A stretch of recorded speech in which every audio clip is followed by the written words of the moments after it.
Hello, can you see me?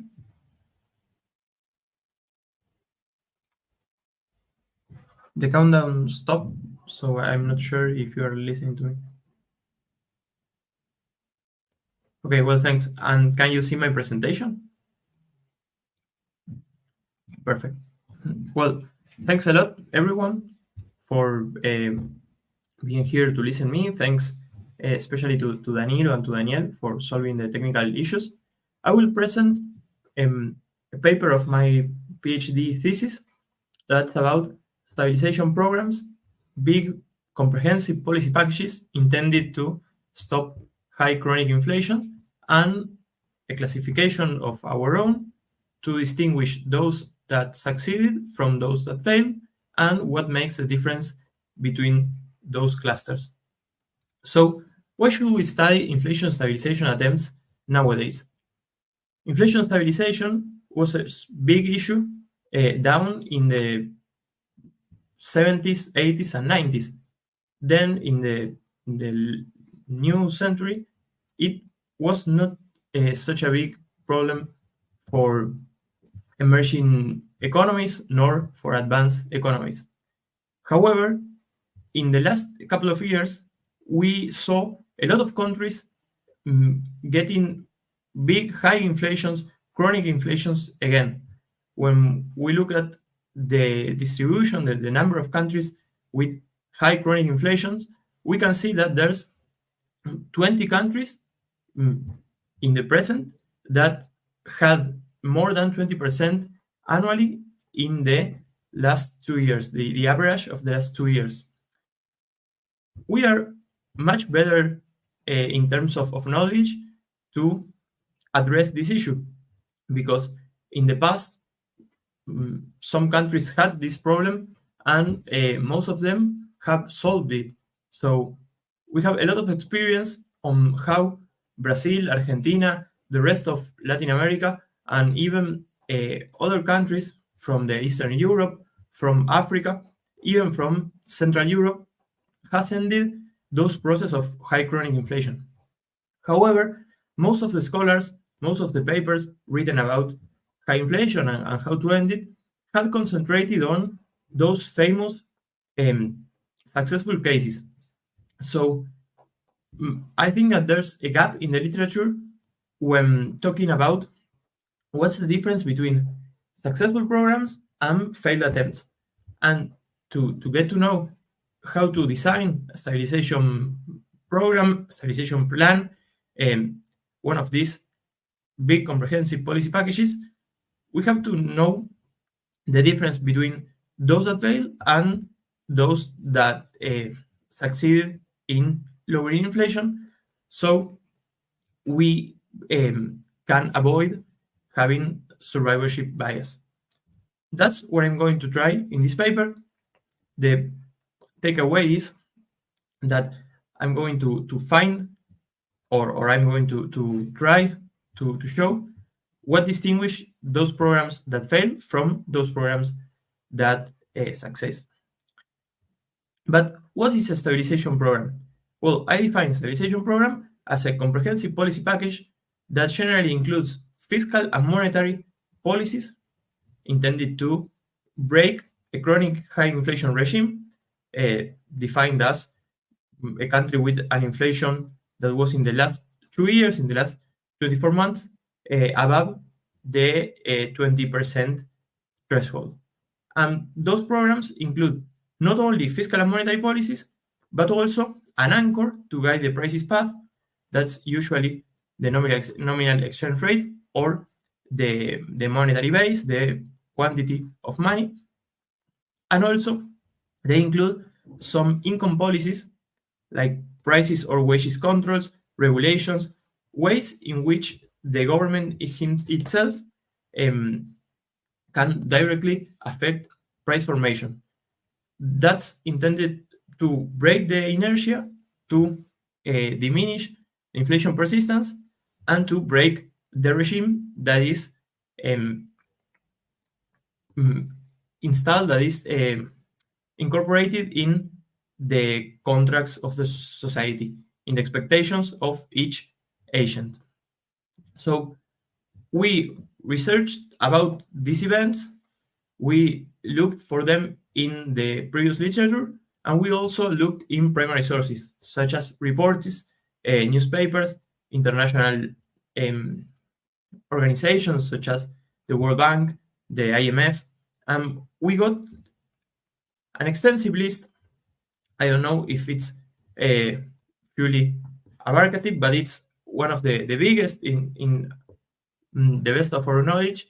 It's the biggest database on stabilization attempts for Latin America in this period.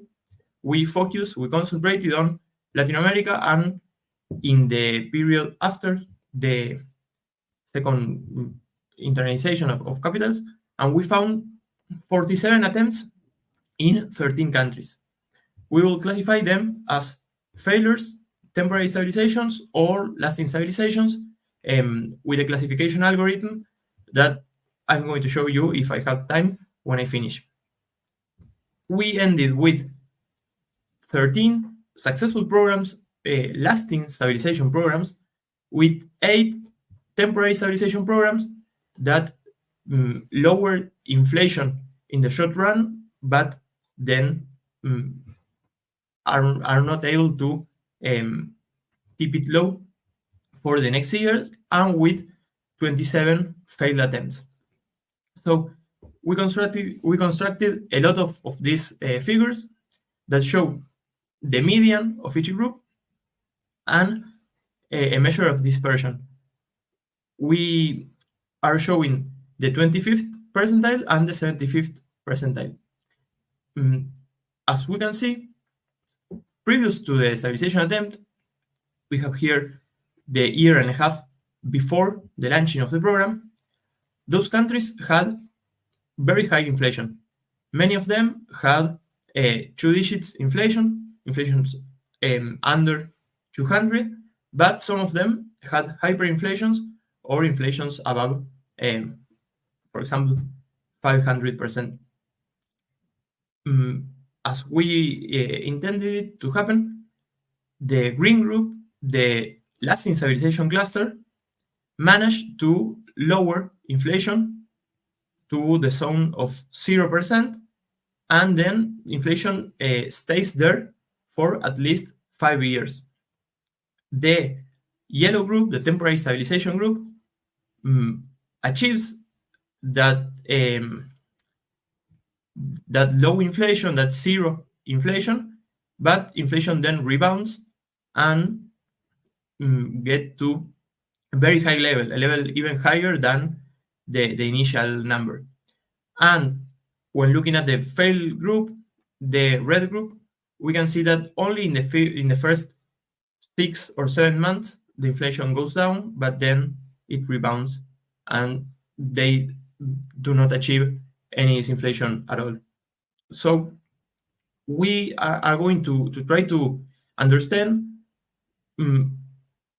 which element can be distinguishing them. What's the conditions? What's the policies, the international elements, and the contextual things that can lead a program to be a failure instead of being a success. We are going to hypothesize that there are 5 main reasons why a program could fail. A stabilization attempt can fail if it lacks fiscal discipline.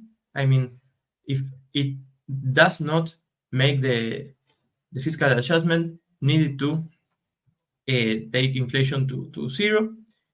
We can see here the primary balance when the program started. As it was expected, the lasting stabilization group, the successful ones, have a higher fiscal balance than the temporary stabilizations, and the temporary stabilizations have a higher fiscal balance than the failures.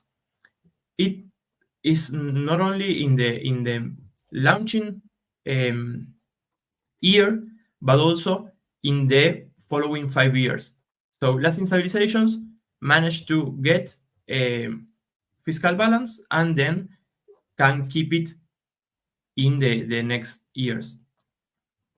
A program can also fail if it has a balance of payments crisis, as the previous literature has told us, the real exchange rate tend to appreciate after the launching of a stabilization program. So to allow for a deterioration of the current account balance, that's what we can see in this figure.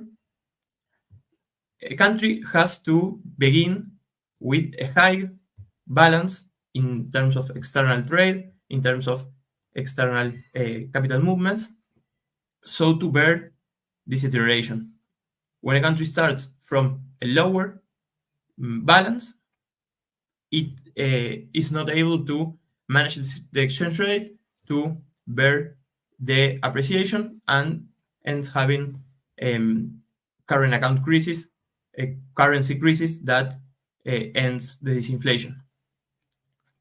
A program could also fail if it has not enough initial inflation. That's kind of unintuitive, but as inertia is lower in hyperinflations, and as higher inflations could foster public's demand for stabilization, it can make politically easier to take unpleasant measures, to make policy decisions that are not that are not demanded for publics when inflation is not high enough. So we expect that a higher inflation can allow for more quick and easy stabilizations. Moreover, when there are upcoming elections, government tends to try stabilization attempts, but delaying devaluations and not doing the fiscal adjustment needed. So we can understand when elections are upcoming, governments could try more vulnerable attempts that lowers inflation in the first months, that allow them to be re-elected, but that fail just after the beginning of the next term. So when governments have more time, when they are new, they make more robust stabilization programs that are more likely to succeed. And lastly, stabilization attempts can fail if they suffer from an international price shock. When the terms of trade are lower, the confidence in the sector public debt sustainability is lower, the trade balance is lower, the flows of dollar income are lower, and that can affect the ability of the central bank to manage the nominal exchange rate. That can affect the internal prices directly and can lead a stabilization attempt to fail. We are going to test this hypothesis with an order profit approach. That is, we will assume that success star is an underlying variable that is non-observable and that allows us to classify or to categorize success without the star, that is the observable variable, in these three categories that are discrete, not continuous as success star. We will estimate those deltas that are cuts on the continuous underlying variable, and we will observe and estimate what increases or decreases the probability of being in each one of these categorizations. We will estimate this betas hat, but we will report the marginal change in probability of being in each one of these boxes. We'll say that the estimated outcome of a program will be a failure if success star is below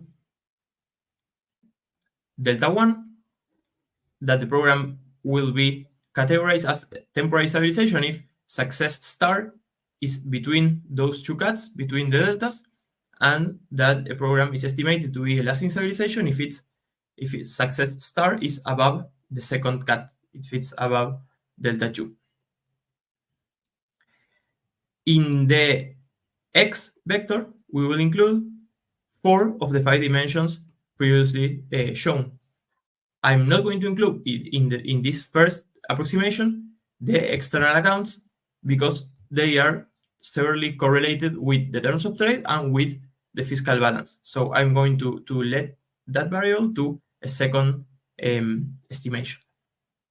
In our preferred estimation, our main estimation, we're including the primary balance, the inflation, the terms of trade, and the months remaining to the next election, no matter if it's legislative or executive, and no matter if it's within a democratic or non-democratic country.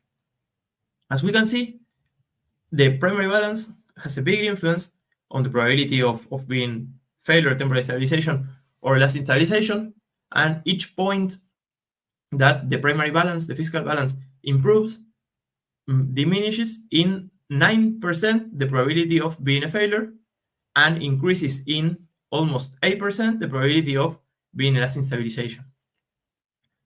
The inflation is very important also because as the number seems small, it's highly significant, and it gets a big magnitude when talking about hyperinflations. When we multiply this small number for big differences in initial inflation, it gets very higher.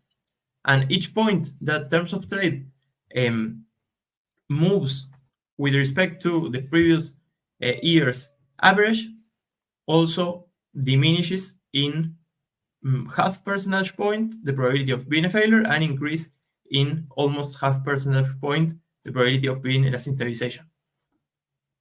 Lastly, the months to the next election also are significant and improve when this variable diminishes, when we are when we have a upcoming next election in few time, we have we increase the likelihood of being a failure and decrease the likelihood of being a lasting stabilization. We can complement this estimation with the external one, with a current account balance estimations that includes also the inflation dimension. And we can see here that increasing the current account balance increase the probability of obtaining a lasting stabilization and decrease the probability of having a failed attempt. We performed a lot of robustness checks that I can show you if some of you ask for them. When we change the primary balance that is used in a linearized form and linear interpolation in the main estimation for the annual, the calendar year primary balance, the estimation remains the same. When using the overall balance of the public sector, I mean the fiscal balance including interest payments, the estimation remains the same. When dropping those countries with dictatorships and keeping only democracies, estimation remains the same. When replacing the continuous variable of inflation for a hyperinflation dummy, it remains the same. This variable has a very large magnitude. It increases in 24 points the probability of obtaining a lasting stabilization. When changing the variable of terms of trade, it remains the same. And when changing current account balance for trade balance, it also remains the same. We can change the categorization. We perform two alternative numeric rules to test for different algorithms of categorization, and the results remain the same. And when changing the specification, clustering the red with the yellow programs against the green ones, or the yellow with the green against the failed ones, we get the same results. So what have we learned? We conclude that the success of a stabilization program is not guaranteed because there's a lot of failed attempts in the history of Latin America, that the probability of obtaining lasting success depends on the conditions, political and economic, that the country is on when the program starts, and getting a higher fiscal and or external balance at the beginning of the plan increases the probability of success. And lastly, the likelihood of obtaining a lasting success also increases with higher initial inflation, with more terms of trade, and more distance to the next election, that are variables outside the hands of the policymaker, that are not manageable, but they can be seen, so to design when and how a country should do a stabilization program. So that's all. Thanks, and I open to questions.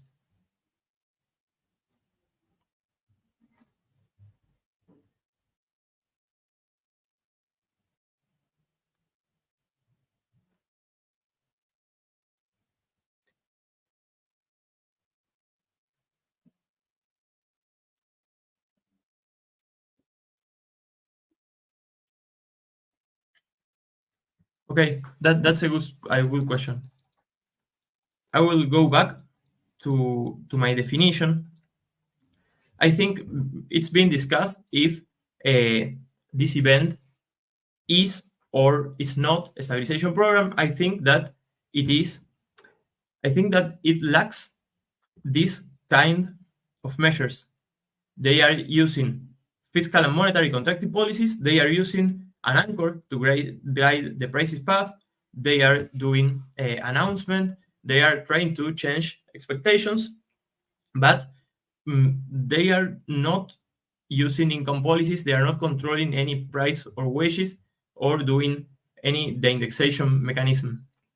So I think that they are not using all the tools at hand, and that's not a good idea. However, they are getting here.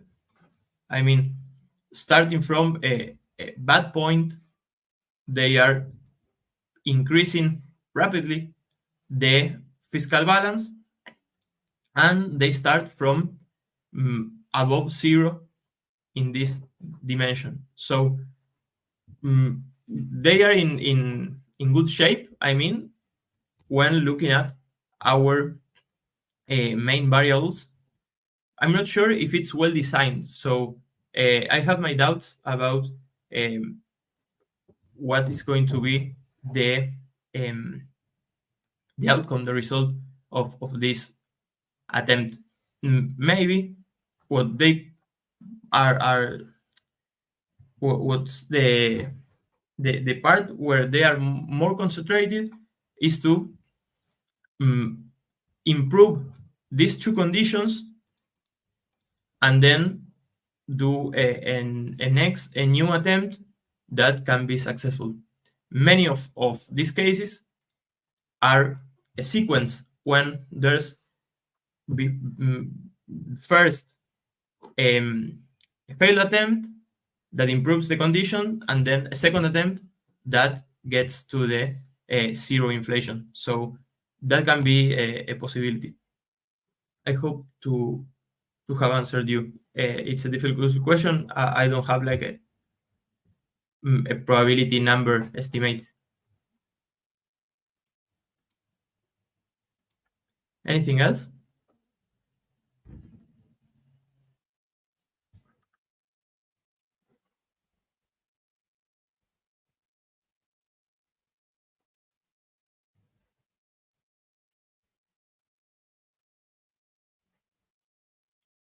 Well, thanks a lot.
Hello, Camila. You can start your presentation. Okay. Okay.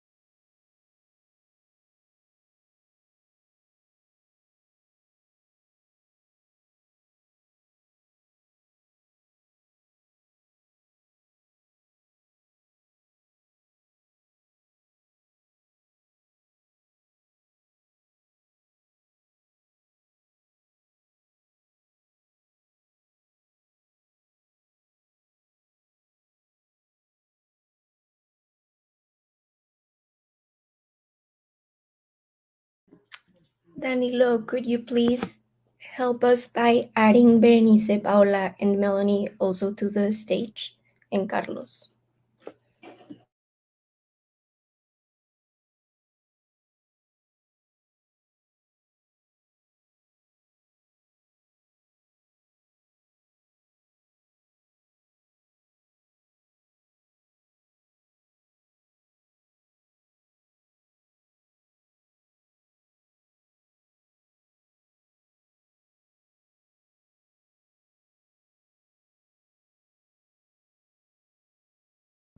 Good morning. My name is Berenice del Toro, and I'm joined by my colleagues Camila Jimenez, Melanie Hernandez, Paola Obregón, and Carlos Carrasco. We are from the University of Monterrey, and today we are excited to present our research titled The Environmental Kuznets Cure for Latin America, an Analysis from Economic Complexity. Today's presentation is structured into 5 key sections, starting with the introduction. Currently, we are at a critical point where the industrial societies teeter on the brink of breaching ecosystem boundaries, leading to a mass extinction event, the first one caused by humans. In Latin America, this crisis has been exacerbated due to the strong relationship between economic activities and environmental degradation. It is crucial to study this relationship because mismanagement of natural resources can impede social progress, destabilize economic growth, and diminish income distribution within a country. Furthermore, the effects of the environmental degradation are considered a threat to people's development and their quality of life. And how it is studied. The relationship between economic growth and environmental degradation has been studied through the environmental Kuznets curve, also known as EKC, and this curve takes the shape of an inverted U and suggests that there will be a point where CO2 emissions decreases as GDP increases. Most of the literature uses GDP per capita as a measure of economic growth, but recently the study of the EKC has incorporated the measure of economic structure, the Economic Complexity Index. This metric captures the amount of productive knowledge within an economy based on the products it exports. And speaking briefly about this literature, in a study focusing on Latin America, it was found that as economic activity grows, so do CO2 emissions. However, after crossing a certain income level, emissions increase at a slower rate than GDP. This becomes possible when environmental regulations are effective, the population is more conscious, and clean energy sources are used. Existing literature has some limitations, such as the use of only one environmental degradation variable, bias derived from relying on a single data source, and limited data availability for some Latin American countries. Therefore, for our research, we employ a threshold econometric model that allows to identify breakpoints within a variable.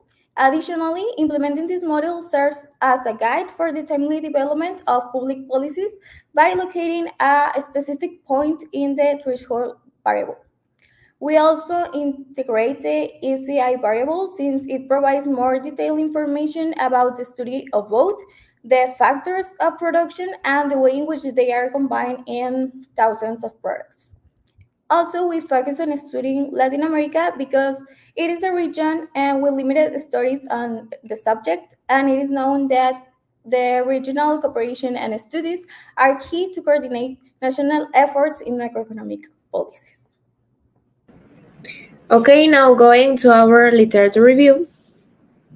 Air pollution and economic growth. But what is pollution? This is the presence of harmful agents damaging the natural atmospheric condition, primarily caused by companies and commerce, threatening human health, ecosystems, and production processes. Some effects of air pollution are that in 2019 it caused approximately 4.2 million premature deaths globally, with 3,080 in Latin America. It is essential to lessen the link between economic growth and pollution. This because industrial societies are close to surpassing the sustainable limits.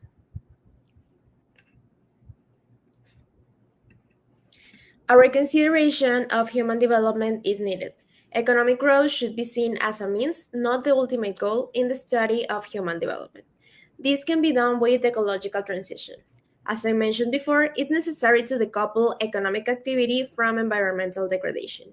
This requires changes in production and consumption models that efficient resource use and produce fewer emissions. Also, it is needed to include institutional efforts and changes in population values. Ecological transition is divided into ecological technological process and ecological structural change. The first one means reducing the environmental pressure through lower intensity of raw materials or ecological footprint. The second one is increasing the share of green activities to enhance environmental efficiency. Now, environmental Kuznets curve. This one describes the nonlinear inverted U-shaped relationship between economic growth and environmental degradation. Initially, economic growth harms the environment, but long-term higher income leads to decreased pollution, as Berenice mentioned. Incorporation of ECI has been studied for different countries and regions. The literature proves that the nonlinear relationship between environmental degradation, economic growth, and economic complexity. Talking about the SEI Economic Complexity Index, it measures productivity capacity through the diversity of goods exported by a country. It reflects societal knowledge in production, with greater complexity enabling more productive knowledge in manufacturing. Economic Complexity Index is related to sustainability, climate change, greenhouse gas emissions, and environmentally related employment. Here are some maps created to contextualize the relationship between environmental degradation and economic performance. The 10 periods are aligned with the economic growth stage from the commodity boom in Latin America. About CO2 per capita, the highest is in Trinidad and Tobago, Jamaica, Mexico, and recently Chile. GDP per capita in the last period, the highest were in Trinidad and Tobago, Uruguay, and Chile, and the lowest was in Bolivia, Honduras, and Nicaragua. About the SEI, is decreasing in the region. Mexico has the highest average, whilst Brazil was also high, but saw significant declines. Overall, ECI dropped by 71% in the second period and 15% in the third one. Moving on to our data, and to analyze the nonlinear relationship that exists between GDP per capita and air pollution through the AKC, we examined the period from 1995 to 2021 for 19 Latin American countries: Argentina, Bolivia, Brazil, Chile, Colombia, Costa Rica, Cuba, Dominican Republic, Ecuador, Guatemala, Honduras, Jamaica, Mexico, Nicaragua, Peru, Paraguay, El Salvador, Trinidad and Tobago, and Uruguay. We transformed our data into 6 periods with non-overlapping 5-year averages that will be described in the following slide. The sources we used include the World Bank, the KOF Swiss Economic Institute, the Economic Complexity Observatory, and the World Bank Worldwide Governance Indicators. In this context, our empirical strategy is as follows. We use per capita carbon dioxide emissions as a dependent variable. The threshold variable is GDP per capita, which is the one we want to evaluate. The economic complexity index was used as the threshold regressor, and we also used 8 non-threshold regressors that are the constant, urban population, industry, agriculture, regulatory quality, renewable energy use, globalization index, and trade openness. Environmental degradation is measured through the dependent variable, where carbon dioxide emissions come from fossil fuel and cement combustion. Our methodology identifies unknown structural breaks in a model until no more are detected. And also, to reduce the short-term volatility that can be found in the model, we constructed a data panel following Chin and Prasad's methodology, which allows for medium-term variables analysis by pulling data for different time points from the same study group, in this case, the Latin American region. And this approach increases the sample size, resulting in a total of 114 observations. We use a threshold model based on a pool data, which is ideal for us mainly because of 3 things. The first one is that it is a tool in econometric analysis for identifying nonlinear relationships. The second one is that it allows identifying the relationship between variables depending on the threshold when critical levels are exceeded. And the third one is that the parameters are identified and numerically estimated. Our equation represents environmental degradation, where we estimate the dependent variable using the threshold parameters estimated with GDP per capita, identifying the threshold where these critical levels are exceeded.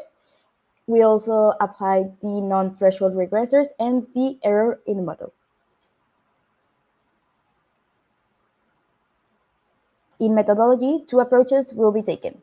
The first approach uses a baseline multivariate model with per capita CO2 emissions as a dependent variable and GDP per capita as the threshold regressor. The second approach extends this by adding the economic complexity index as another threshold regressor, while GDP per capita remains the variable identifying the threshold. Subsequently, the empirical analysis includes robustness checks using different control variables that may alter the dynamics between the variables, and we also perform multicollinearity tests, which don't show a strong correlation in any case on the variables.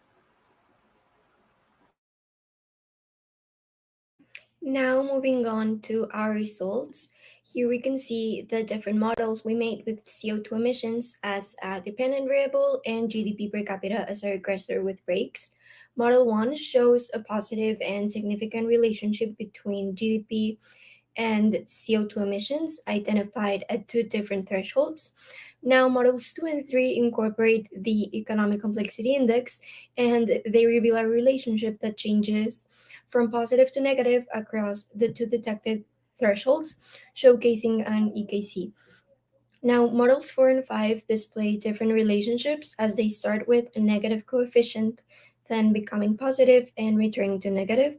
Although these models do not showcase an EKC, they indicate a nonlinear relationship where CO2 emissions decrease at higher income levels. Now, both GDP per capita and ECI, our threshold regressors, are significant in most cases. And moving on to our regressors without breaks, urban population, agriculture, renewable energy, and the COF globalization index exhibit a significant negative relationship with CO2 emissions, suggesting that increases in these variables can mitigate environmental degradation. Now, industry, regulatory quality, and trade show inconsistent significance and coefficients.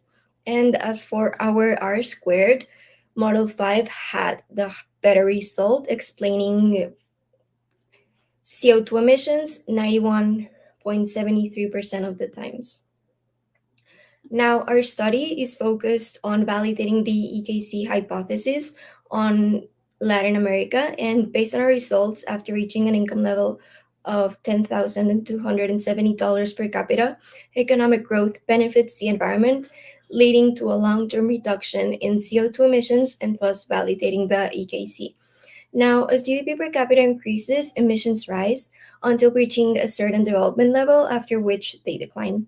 Additionally, economic complexity contributes to a long-term reduction in emissions, And other key variables that we should monitor include urban population, agricultural activity, renewable energy usage, and the cost globalization index, consistently showing a significant negative relationship with CO2 emissions per capita. Now, taking this into account, our final remarks would be the following. In Latin America, the strong link between economic growth and CO2 emissions highlights the need for public policies with an environmental perspective.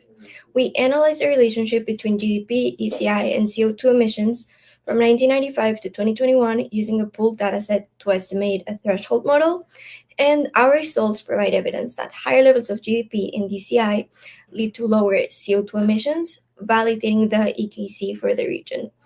Our contributions include using an econometric model, less common in the literature, incorporating the ECI, and identifying critical points. Now, based on our findings, we propose the following public policy recommendations. First, we should prioritize investment in renewable energy sources, benefiting companies with a lower ecological footprint, and granting benefits to imports with a low carbon footprint or that come from a certified sustainable production process.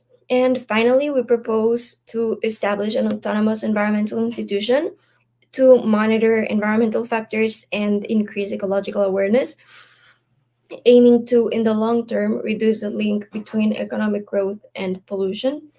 Now, our study has several limitations. We have a temporal limitation due to the availability of the ECI and limited coverage of Latin America countries, also due to data availability, and a loss of granularity due to the pooled data that we used. Future studies could focus on developing countries, incorporate an economic growth model, and also develop a predictive model. Now, this is our bibliography, and that's it on our end. If you have any questions, we'd be happy to help.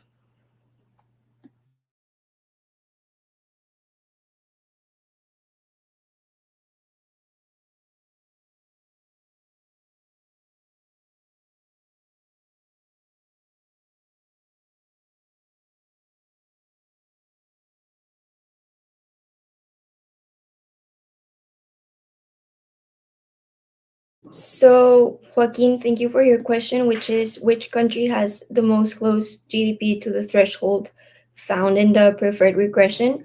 We don't have an analysis by country, given that we used a pooled data set, but I think the mean for GDP in the region, it is within the threshold we found. But we don't have an analysis by country due to limited data availability.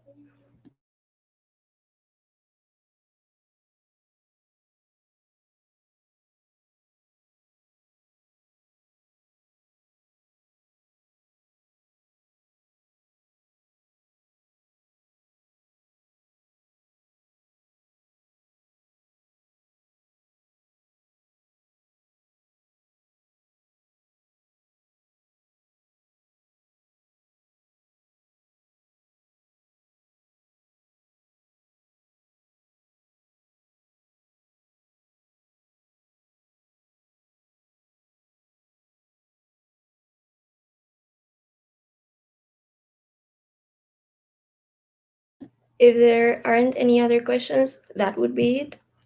Thank you, everyone, for your time and your attention. Thank you. Thanks. Thank you.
everyone for being here, and we will see each other in the next meetings, in the next sections.